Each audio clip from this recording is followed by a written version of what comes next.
And you're listening to Book 2 on Creative Corner with Denise and Jacqui. And joining us on the phone now is our guest this evening, Margareta Osborn. Welcome, Margareta. Thank you. Thank you, Denise. It's great to be talking to you on the phone. It was lovely meeting you last Friday at the Werribee Plaza. It was lovely being there. It was the end of a long tour. It was a long tour. We had a month touring in both Victoria and southern New South Wales. So was it a bit of a road trip? It was a heck of a road trip, yes. But you know, we were welcomed with open arms by everywhere and everyone that we met. And, you know, we had the best time. It was great. And now you're back on the farm, which is just outside Sale, is that right? It's about 30 kilometres north of Sale, just tucked in below the Great Dividing Range. Oh, lovely. That sounds wonderful. And just as we got organised for the interview, you were still out in the paddocks, I hear. I was. Just checking the water, actually, the irrigation water. So, yes, so thank goodness you rang to remind me that I needed to come inside. You've got a fascinating background. I've, obviously spoken to you and read a little bit about what you've done in your past. What fascinates me most, Margareta, is how does a farmer based in East Gippsland, a fifth-generation farmer, in fact, end up writing a novel? Well, it kind of had to start way back when I was 12. We've been in the grip of a terrible drought here on our dairy farm. It's been in our family 150 years. And my job was to keep the farm trees alive. So I was given a grey Furby tractor and a trailer with a Furby tank on the back. And my job was to paddy crop and water those trees. And it was really boring for a 12-year-old. So I went down to the homestead where my grandmother lived, and in the bookcase there was the Billabong books by Margareta Osborn. And I sat in the shade of the tractor wheel and I read that series, and I loved it because Margareta Osborn made the countryside come alive like a character in the novel. And I just loved it. I think there was born my love for reading about life on the land and the bush. And, I spent a lot of my childhood trail riding through the mountains and the scrub on all the running ponies that my father used to buy us. And then when I was in my early 20s, we were running through Sydney and driving on a holiday. And Di Morrissey was speaking, and she had just published a book called House of the Dreaming, which was a rural romantic saga. And after meeting her and talking with her and reading and loving the novel, I realised this was the modern uptake on Grant Bruce's novels with a ramped-up romantic flavour. And I made a promise to myself that day, I was going to write this type of book. And it took me 2 more decades to do that, but Bella's Run's been the outcome. Has he written before? Yes and no. In my previous life, I've been a rural extension officer and a land care facilitator, so a lot of that was about writing, but more sort of technical articles. But somehow or other, I seemed to fail. They told me later on when they were looking at doing a history of land care that I failed governmental report writing because I had to turn every report into a story. You weren't factual enough. No, I wasn't at all, and I always went with some more emotive sort of things about the particular farm I was trying to talk about rather than telling how many trees that they planted or something, all the numbers, so I didn't go that way at all. So Margareta, your debut novel is Bella's Run. Now, just tell us a little bit about the story of Bella's Run. Well, the story follows 2 very strong-willed and fun-loving country girls, Bella Maitland and her best friend Paddy O'Hara. And these girls have known each other all their lives, so they're bonded in a sisterhood that, is very strong. No sisterhood could probably ever beat it. And they're coming to the end of this road trip, which has taken them to from their family farms in the rugged Victorian high country in East Gippsland to the wide open plains of the outback in central Queensland. And during the year that they've been there, they've mustered in cattle stations and played really hard at rodeos and cooked for weary stockmen and generally just danced through life like a pair of wild tumbleweeds. And while they're up on the station, Paddy's brother Will and Bella's cousin Matt are arrived, and so there's a glimmer of romance on the horizon too.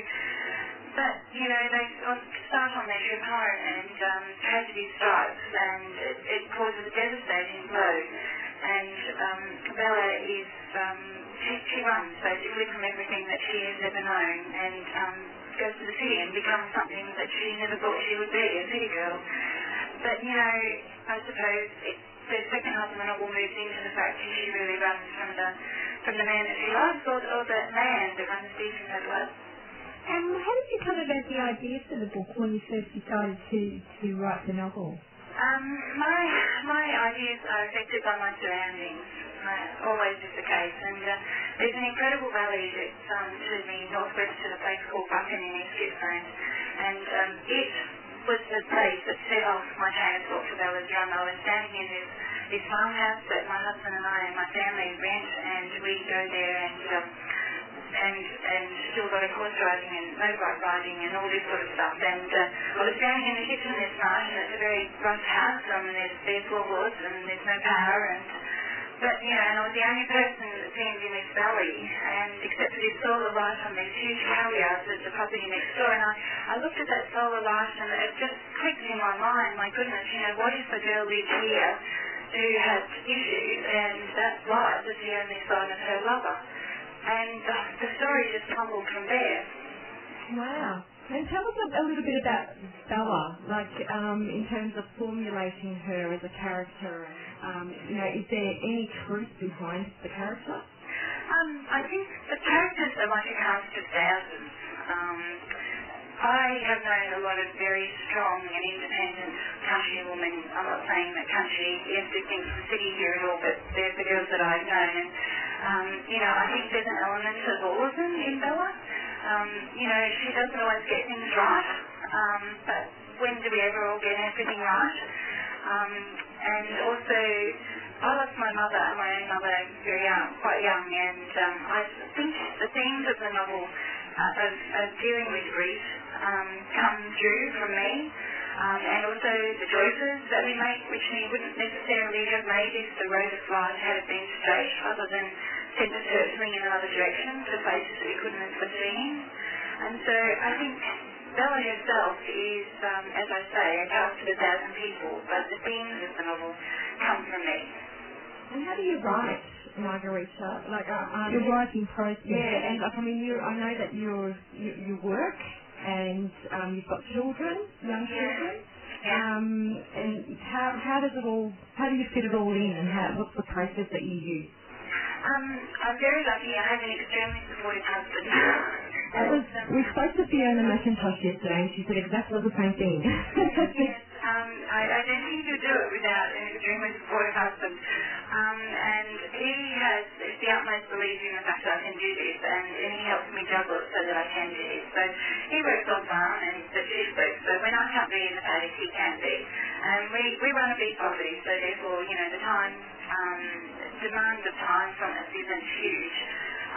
It's there, it's certainly there, but it's not as intense as what a dairying operation, for example, would be. I have 3 children, so yes, it is a huge juggle.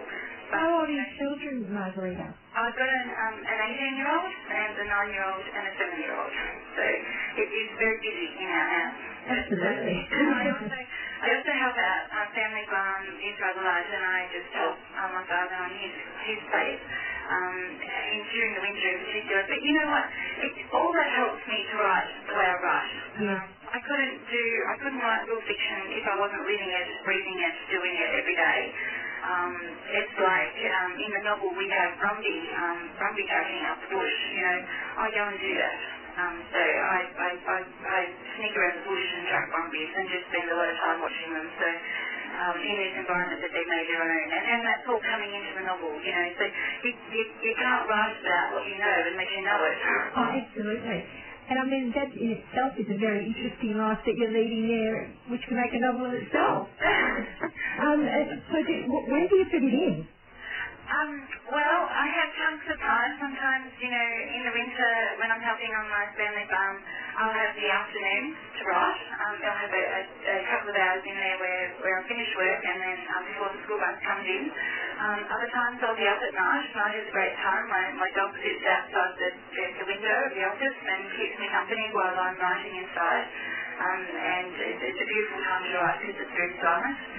And how long did it... Sorry, Margareta. How long did it take you to actually write Bella's Run? From 2.5 years. 2.5 years. Yeah. 2.5 years. The second novel, which is coming out in March 2013 with Random House, took 8 months. Okay. Yeah, but that was, I got myself a little MacBook Air by then, so I tucked that under my arm and I'd take off and go to the farm and then I could pull it out anywhere, whether I was on the back of the ute or wherever I was. Technology did assist. It was great. Margareta, we'll just have a break and then we'll come back and talk to Margareta Osborn about her debut novel, Bella's Run.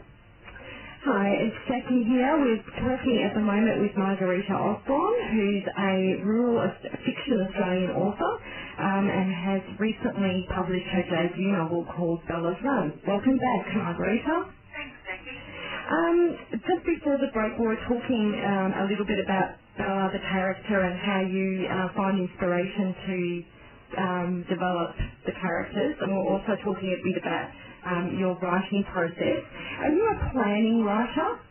Or we had an interview last night with you on the Macintosh, and I found it quite surprising because I'm very planning oriented, and I found it quite surprising because she was saying that the stories just flow from her and she doesn't plan anything and it just comes out, and I thought I just have no idea how she would do that. I have to say I agree with you. I'm a list person, believe it or not. I have lists everywhere, and if I'm going somewhere, it's all to a list. But when it comes to my writing, I would have to say it grows organically. It grows emotionally. It just comes out. And in my first novel, I probably wrote far too many words because of that. In my second novel, I actually put in place goalposts. Okay, you've got to head from here to here. It doesn't matter where the characters take you in between, Marguerite, but that's where you need to end up. And that works a lot better for me. But if I tried to plan a novel, I may as well give up on the first page because the characters take it where they want to go. It's like a film strip above my head some days, and I'm an observer, and my keys, the keyboard is just straight. My fingers are just racing across the keyboard to catch up. So you think that if you tried to go down that path of planning it basically would give you writer's block because you just would be getting bogged down, basically. Yeah, I would be, because I would be trying to force my brain to take it in his direction, but, say, for example, Bella would be wanting it to go somewhere else, and so she would be having a hissy fit because I wasn't obliging. I find that just such an incredible thing. I wish I could do that. And I think that's because the characters take on a life of their own, and become, like, for the want of sounding a little bit praised, they talk in your head, and you've just got to listen. You're an observer almost in a process. It's like you've become a medium. Almost, yes. Almost, yes. And we were talking about that Bella's Run does have some tragic thing that happens in there, and there is some grief involved. But that isn't all that happens in the book, is it? It has different aspects to the story. Oh, yes. The themes of the novel actually are based on the friendship, and it's a friendship, very strong friendship between two girls, and it's very like the friendships I think a lot of women have with their girlfriends, those girls that see you through thick and thin. And this is where Bella and Katie are from, and they are wild girls. I have to say, I've never been as wild. Is it stuff you wish you had done? Oh, maybe some of it. Bit of your fantasies in there. I don't know. Often I just shake my head and think, my goodness. But, that was why that was so much fun to write about. I'm a fiction writer, I make stuff up, and it's just so much fun to let your imagination go crazy and give them the time of their lives. Was your husband a little bit worried about what you were writing? Has he read it? No, he's very, very good, very hard. And so I know a lady who writes romance novels, and romance novels have some quite graphic love scenes in them. And when she first started writing, her poor husband was getting all sorts of, comments to say, that he was doing all these things, and then at the end she started writing under a different name. No, I haven't had to resort to that yet. But no, my husband's got a very great sense of humour himself, so it's all good. So you saying, in terms of writing, that you can pretty much sit down and just start, and it flows. And it flows. What do you find a challenge about writing? The days that it doesn't flow. Yes, the days that it's like pulling a selkie cart along behind you. They're really hard. It's like pulling teeth. And, sometimes those days are the days you actually write the best scenes. I don't know why that works out like that. But they're also the days that I will then, if I'm having that trouble, I'll go out in the paddock and I will spray some thistles, or I'll just wander around and fix some fences or do something, and gets me another headspace. And then it's amazing just how your brain, sort of operating in that grey noise, manages to work the problem out. So as you say, you can have days where it just flows, like someone's just telling you a story and you're writing it for them, and other days you've hit a brick wall.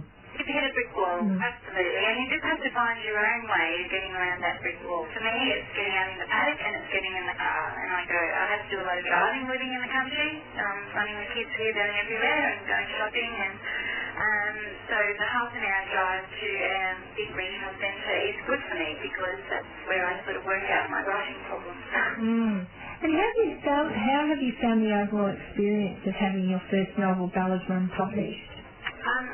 I personally found it's just a huge learning curve, but an excellent experience. My publishers, Random House, have been incredibly helpful. My publisher, Beverly Cousins, is just an absolute delight to work with. It was like a meeting of minds. When you're editing a novel, you basically have to put your trust in someone else. It's like having a fourth baby, and you're handing that baby over to be cared for by someone else. And Beverly and I created this wonderful sense of trust. So by the end of the third edit, which was at the point where the novel went into the copy editing stage, she knew that novel better than I did, and I had complete and utter trust and faith in what she was guiding me to do. And did the novel change significantly from when you handed in your first draft to be edited, or when you handed in the copy to be edited, to the final product? I would say it did. It became a much faster way to get a story, and it didn't get bogged down in detail as much. It became a novel that was a novel that I would like to read. That's what I wanted at the end of the day, was a novel that I would love to read, and that's what it ended up in my hands as a final polished copy. And obviously, it started and lasted from the 3 weeks that it came out on the 1st of March. I was the highest selling Australian author for those 3 weeks, so it must have hit someone else's heart too. And again, how did that feel when that happened? I was just, I suppose I still haven't quite sunk in. Really? Yes. I just sort of look at it and think, my goodness me, how did a little girl from East Gippsland Bush get up on that list? Well, I was saying to Denise earlier too, you've got a lot of admiration online. I mean, you can tell a lot about how people are feeling about a book. Based upon, when you make a comment yourself about something, and it gets sort of retweeted and moved around. Yes. And you've got a lot of support in that way. Oh, it's incredible. I'm humbled, by the support that I've got. It's just, the novel seems to be touching people at all different levels, They seem to be able to get a wonderful laughter and everyone has a little cry. It seems to send people on a roller coaster ride of emotions. And, at the end of the day when they say, I loved it, I wish it wouldn't have ended. As a writer, that's just the highest praise. Now, talking about ending, this time around we weren't able to bring you to Werribee to talk and actually have an interview at the library. Yeah.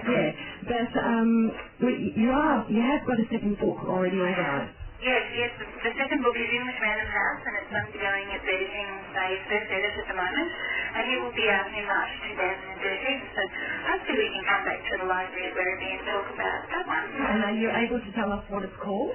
At the moment it's operating under the name of the working title Pride of the Currawong, but that will change. There was one went through a couple of name changes. So I can tell you a little bit about it. It's connected to Bella's Run. There's an incident that occurs at the gateway of a property called Montmorency Downs in Bella's Run, and now we meet the owner of Montmorency Downs. And it's a girl called Layla, and her life is sent into complete disarray by an irascible relative who's about 90 and he's very, very naughty. And sexy dog trapper from the high country, and also desperate for attention 8-year-old child. I hope that some other gutsy, funny and heartwarming story, and Random House are very pleased with it. So it's set both on the dog fence in Western New South Wales and again in the East Gippsland High Country. And when can we expect that one on the show? Yeah, on the 1st of March 2013. Okay. And one of the great things, Margareta, of course, is that you are a local writer, a local Australian writer, and it's really great to see your book doing so well. I think that's just fantastic. Thank you. Thank you so much. Before we go, I do want a lot of writers listen to this show, and a lot of writers come along to the events that Denise and I host, because they're interested to know about the process of writing. What advice would you give people who want to write? Number one is, well, it takes persistence, determination, with a sprinkle of serendipity. And if you really, really want to do something, you will do it. You will find the time and the place to do that. Number one is you need bottom glue. You need to sit down and write that book. You can't put it off. You just have to sit down and write. And the other thing I would advise people to do is to get to know his industry. Do your research. Learn about who the movers and shakers. Learn about how to write a synopsis, what a synopsis is. Learn about a pitch. How do I write a pitch? Join a support group, something like the Romance Writers of Australia, an incredible organisation, as well as the Sisters in Crime. The Victorian Writers Centre is another wealth of knowledge.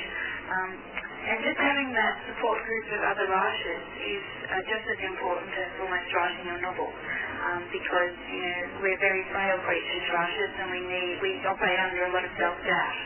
And to just have that support there saying, yes, you are doing a good job, yes, you can do this, is really, really important.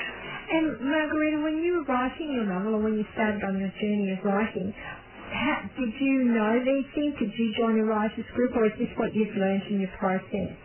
I didn't know these things, and a friend of mine who was published said to me I needed to learn the craft of writing. So after roughly writing the first half of the book, I then journeyed to Melbourne, which is a 6-hour round trip for me, and I did it every second month for 2 years on a Saturday. And it was a huge commitment from me, but also my family. I knew I had to do that because I learned from people like Sally Newton and Andrea Goldsmith, some wonderful literary writers. And even though I was writing popular fiction, and they probably wondered what this girl in a Wrangler shirt, black spotted boots and jeans was walking through their doors, that wrote popular fiction, they taught me so much. And as did the class members in my writers class. And in fact, we all have now formed a writers group, and we still meet. And out of that group, 3 of us are now published, and others well on the way. So it's that sense of community is very important to me, coming from a small country area, and that sense of community within the writing industry is also, it's a very small industry, the literary industry, and you need all that support to get through. Absolutely. And where did you do your course? I did it at the Victorian Writers Centre. Oh yes, this is in Melbourne, isn't it? In Melbourne, and I did both the year of the novel followed by the advanced year of the novel, and just to learn the craft of how to go about writing the novel was important to me, as well as actually you can't let these things squash your natural voice, but yes. at the same time you need that extra little bit of technical assistance. And a bit of direction sometimes, as you said, from people who know a little bit about the industry. And yes, and that's very, very important, as well as knowing and having this published manuscript within and having it published within an inch of its life. You really need to know what's going on out there, and within your particular genre, what's moving, what's selling, what's not, and who's buying and who isn't, and what's going on. You need to have your finger on the button of all that as well. Yeah, well, in the end, it's a product, isn't it? It is, exactly. Exactly. And those support groups that I've mentioned, like the Romance Writers of Australia, the Sisters in Crime, there's so many members there that have so much to give you if you are happy to ask. Fantastic. Well, it certainly works for you, Margareta, because you've produced a wonderful first novel, Bella's Run, and we'll look forward to your subsequent novel. Thank you. And I'm sure it'll be just as successful. Yes, and we really look forward to hosting something at our local library next time around, and actually get to know you a bit more intimately. That would be lovely. Thank you so much for having me on your show tonight. I really appreciate it. You're very welcome. So thank you, Margareta, and that's Margareta Osborn, and her novel is Bella's Run.